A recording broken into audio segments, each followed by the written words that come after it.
नमस्कार दोस्तों, हमारे YouTube चैनल में आपका फिर से स्वागत है जिसका नाम है टीचिंग मेथड्स।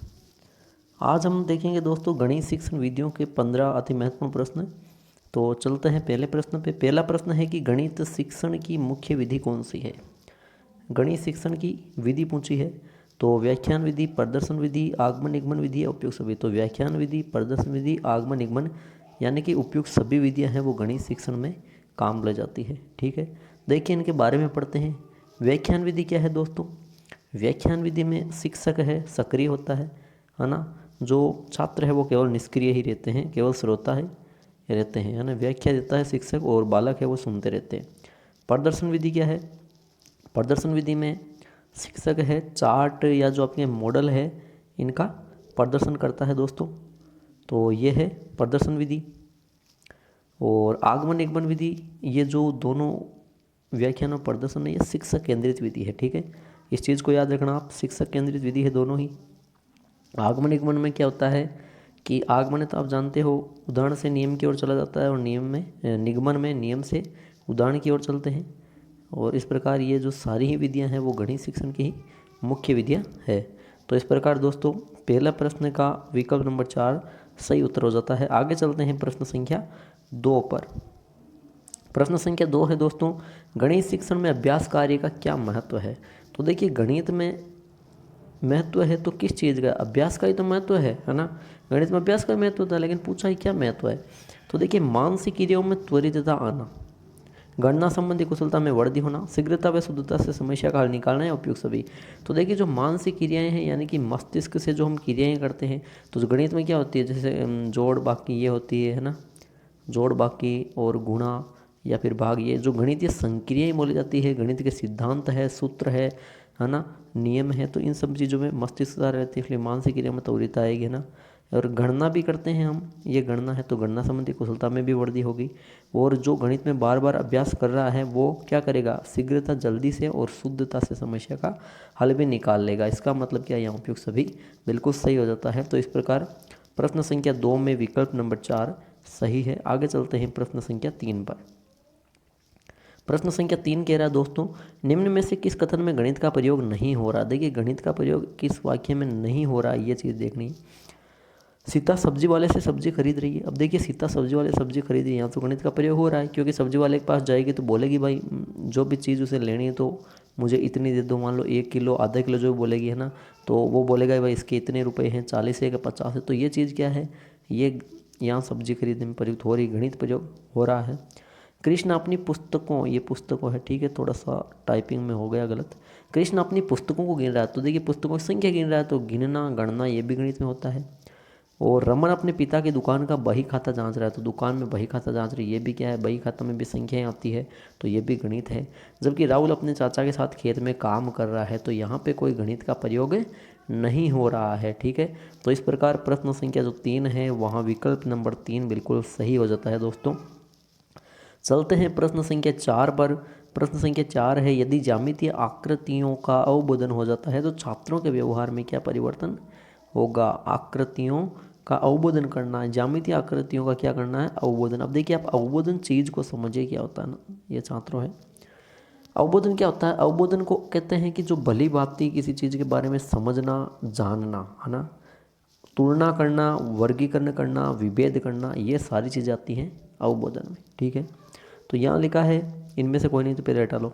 ठीक है, आकृतियों के वर्गीकरण का, वैसी आकृति खींचने का, आकृतियों प्रशंसा करना ना। अब किसी बालक को पहले से ज्यामितीय आकृतियों का अवबोध नहीं है और बाद में से अवबोध हो जाता है, ठीक है, तो उसके व्यवहार में क्या परिवर्तन होगा, ये चीज़ पूछिए।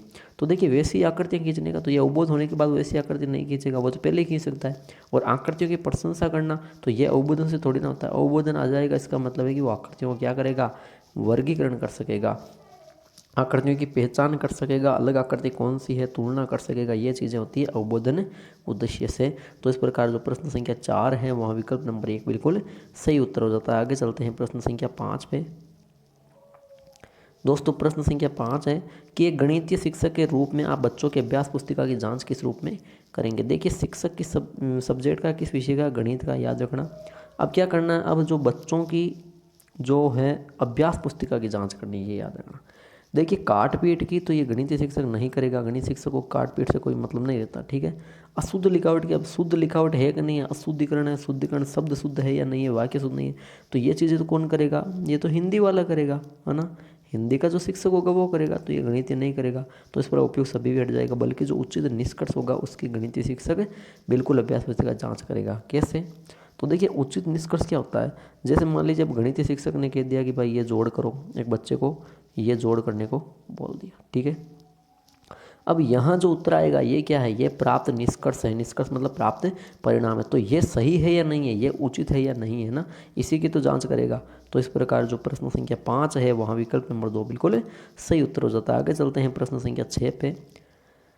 गणित की प्रकृति, गणित शिक्षण विधि का पहला ही टॉपिक है प्रकृति तर्क वगैरह, तो यहाँ से प्रश्न आया कि निम्न में से गणित की प्रकृति है वो क्या है ना। आलंकारिक तो गणित सजी हुई है तो ये चीज़ नहीं है ना, गणित सजावटी है नहीं। गणित कठिन है तो कठिन हर व्यक्ति के लिए थोड़ी ना, हर बच्चे के लिए नहीं है ना।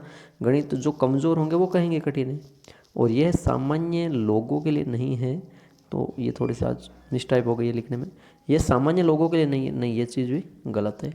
ये तो हर प्रकार के मतलब सामान्य लोगों के लिए भी है, हर प्रकार के जो असामान्य विकलांग वगैरह उनके लिए भी। इसका मतलब क्या है कि गणित की प्रकृति क्या है, तार्किक है, ये कथन बिल्कुल सही है। क्योंकि गणित में क्या होता है कि गणित में जो भी परिणाम आते हैं वो सारे के सारे क्या होते हैं, वो तर्क संगत परिणाम होते हैं। यानी कि जो भी रिजल्ट आया, जो भी उत्तर आया, उसका क्या देना पड़ता है, तर्क के साथ उसे सिद्ध करना पड़ता है कि मतलब क्यों हो रहा है या कैसे आया, है ना, और क्यों आया, कितना आया, ये सारे जो प्रश्न हैं वो तर्क संगत इनको ठहराया जाता है ना, तर्क संगत सिद्ध किया जाता है। इस प्रकार गणित की प्रकृति तार्किक हो जाती है। तो प्रश्न संख्या जो 6 है दोस्तों, वहाँ विकल्प नंबर 3 बिल्कुल सही उत्तर हो जाता है। आगे चलते हैं प्रश्न संख्या 7 पर। प्रश्न संख्या 7 कह रहा है कि गणित में निदानात्मक परीक्षण का उद्देश्य। तो देखिए निदानात्मक परीक्षण होता क्या है, बालक की जो कमियां क्या है, समस्या क्या है वो जानना, है ना। कमियां या समस्या पहचानना, है ना, या कठिनाई पहचानना, यही तो निदान है, बस इतना ध्यान रखो। तो देखिए प्रगति पत्र बढ़ना ये निदानात्मक नहीं है, ये तो उपचार के बाद में भरेंगे। पूरे सत्र के अंत में परीक्षा के लिए प्रश्न पत्र की योजना बनाना, तो ये तो पहले चीज़ बना लेते, पहले ही बना लेते, ये निदानात्मक से संबंधित नहीं है।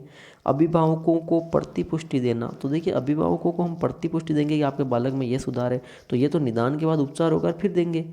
जबकि निदान में कहा गया है कि बच्चों की समझ में निहित रिक्तियाँ को जानना, जो निहित रिक्तियाँ हैं, जो समझ में उनके जो कमियाँ आई है उनको जानना निदानात्मक परीक्षा के माध्यम से ही संभव हो जाता है दोस्तों। तो प्रश्न संख्या जो 7 है वहाँ विकल्प नंबर 3 बिल्कुल सही उत्तर हो जाता है। आगे चलते हैं प्रश्न संख्या 8 पर। प्रश्न संख्या 8 बहुत अच्छा प्रश्न है।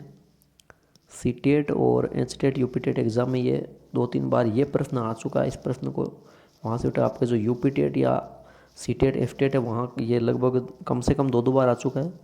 तो देखिए प्रश्न है कि निम्नलिखित पैटर्न से क्या ज्ञात होता है, पैटर्न पूछा है, ठीक है। 1 + 1 = 2, 2 + 2 = 2, 3 + 3 = ये 6 हो गए, 2 + 2 = 4 है, सॉरी, फिर ये 10 + 10 = 20 हो गए। यहाँ देखिए गिनती कर रहे हैं, सम व विषम संख्या 2 का पहाड़ा निर्माण है, अभाज्य संख्या। देखिए यहाँ कोई अभाज्य संख्या का पैटर्न है नहीं, दिख रहा है आपको, ना ही यहाँ पे सम विषम का है। बचे 2 विकल्प, एक तो गिनती बची और एक बचा 2 का पहाड़ा निर्माण।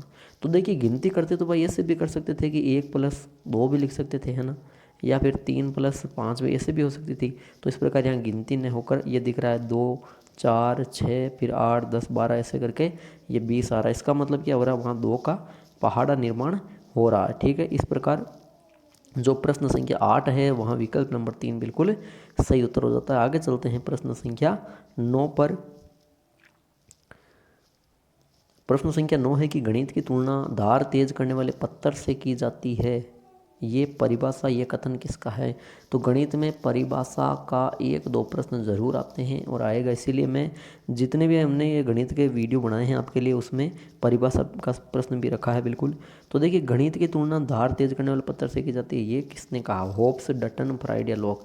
तो ये कहा था होब्स ने। कहीं कहीं पर ये नाम होब्स का हब्स भी आ रखा है, तो वो एक ही चीज़ है, हब्स भी आ रखा है, होब्स भी आ रखा है, ठीक है। ये एक ही मनोवैज्ञानिक है, हब्स या होब्स, ठीक है। इसने बताया कि जिस प्रकार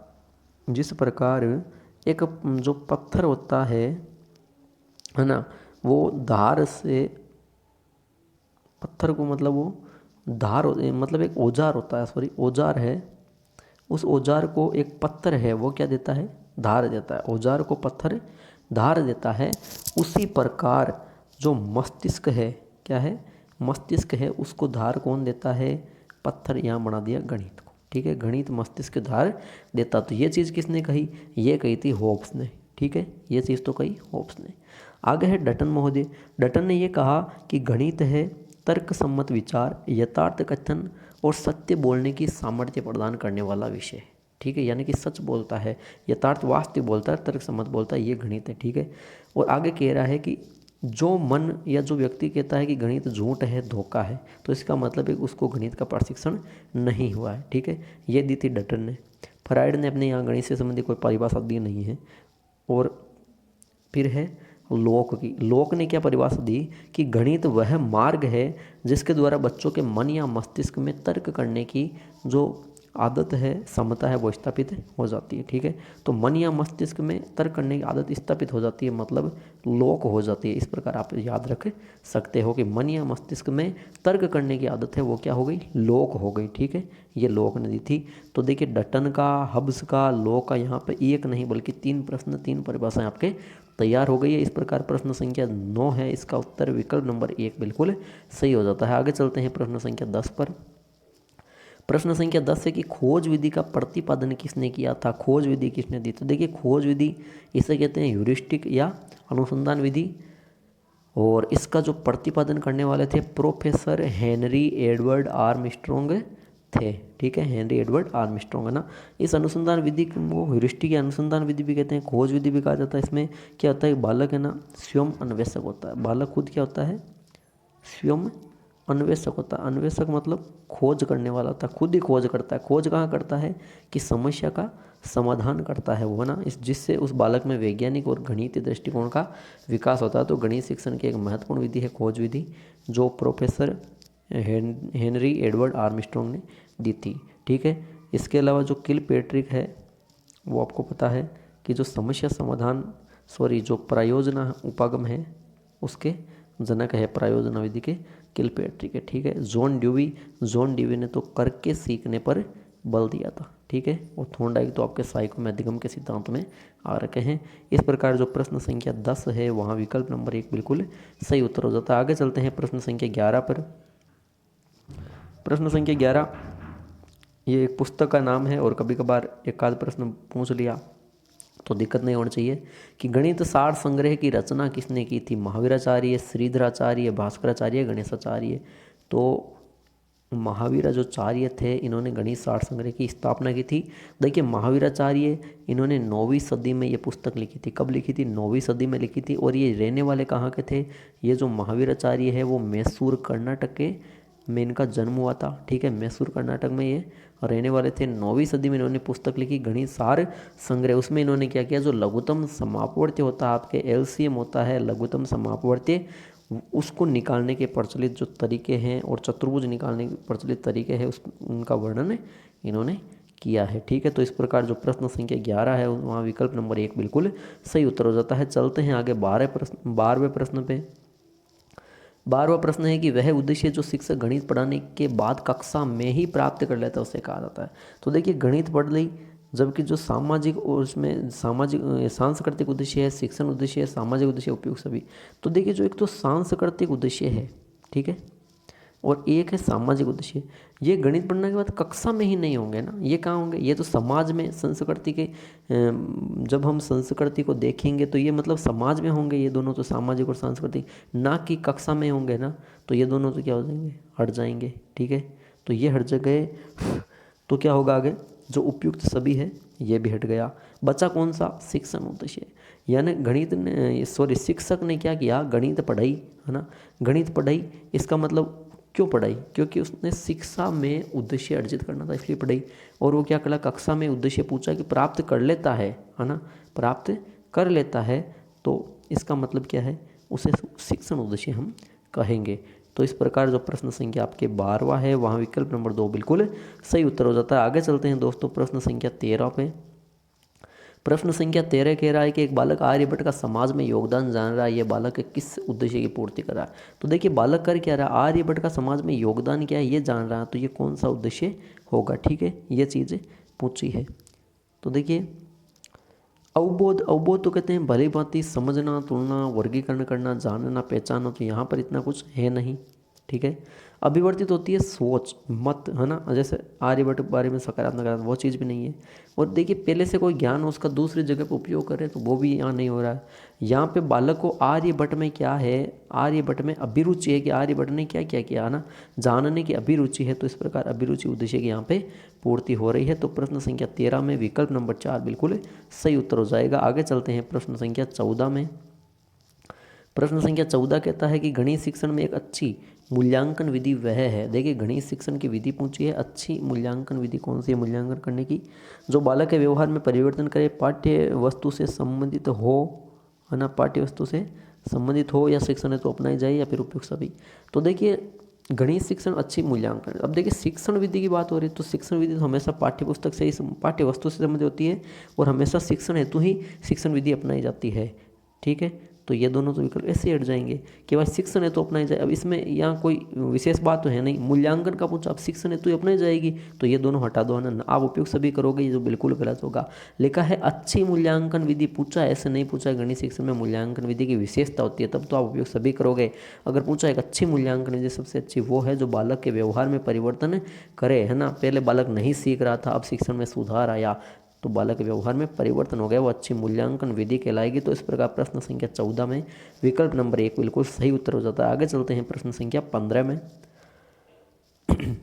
प्रश्न संख्या 15 है कि गणित सभ्यता व संस्कृति का क्या है, दर्पण है। ये परिभाषा पहले तो दी किसने, तो ये दी थी होगबेन ने। किसने दी थी, होगबेन ने। ठीक है। होगबेन महोदय ने ये परिभाषा दी थी कि गणित सभ्यता और संस्कृति का क्या है, दर्पण है। अब पूछा कि ये कथन गणित के किस मूल्य को व्यक्त करता, तो एक प्रश्न हमारा यहाँ हो गया कि ये परिभाषा किसने दी, होगबेन ने दी। अब गणित के किस मूल्य को व्यक्त करता है ये कथन, तो देखिए मूल्य से भी एक प्रश्न यहाँ पे आपके गणित में आने वाला है। तो मूल्य पूछा, देखिए बौद्धिक मूल्य नहीं रहेगा, क्योंकि बौद्धिक मूल्य तो मानसिक जो क्षमता होती है, जो मस्तिष्क होते हैं उसको विकसित करता है, जबकि जो कलात्मक मूल्य है वो तो जैसे किसी गणितज्ञ की प्रशंसा करना, सौंदर्य, प्रकृति, है ना, इनसे संबंधित रहेगा। सांस्कृतिक जो मूल्य है और जो नैतिक मूल्य है वो आपके नीति, अच्छा बुरा करने के बारे में जो समझ है, सोच है ना, अच्छा आचरण करना है, अनुशासन में रहना, वो सिखाता है। जबकि जो सांस्कृतिक मूल्य है वो इस सभ्यता व संस्कृति से संबंधित है। जो सभ्यता है वो संस्कृति, इसके बारे में बालक सांस्कृतिक मूल्य से ही तो जानेगा। तो इस प्रकार जो प्रश्न संख्या 15 है दोस्तों, वहाँ विकल्प नंबर 3 बिल्कुल सही उत्तर हो जाता है। ठीक है दोस्तों, तो ये थे आज के गणित शिक्षण के अति महत्वपूर्ण 15 प्रश्न। वीडियो देखना बिल्कुल मत भूलना, कमेंट जरूर करना कि 15 में से आपके कितने सही हो रहे हैं। और इसकी जो आपको इस वीडियो के गणित शिक्षण की जो टेलीग्राम आपको जो PDF चाहिए वो यहाँ इस वीडियो के डिस्क्रिप्शन में लिंक दे रखा है, टेलीग्राम पर आप उस PDF को प्राप्त कर सकते हो। ठीक है दोस्तों, तो आशा करता हूँ कि ये वीडियो ज़रूर आपको अच्छा लगा होगा। अच्छा लगा है तो बिल्कुल लाइक कीजिए और कमेंट भी कीजिए, और हमारे चैनल को ज़्यादा से ज़्यादा शेयर और सब्सक्राइब कीजिए। ठीक है दोस्तों, धन्यवाद।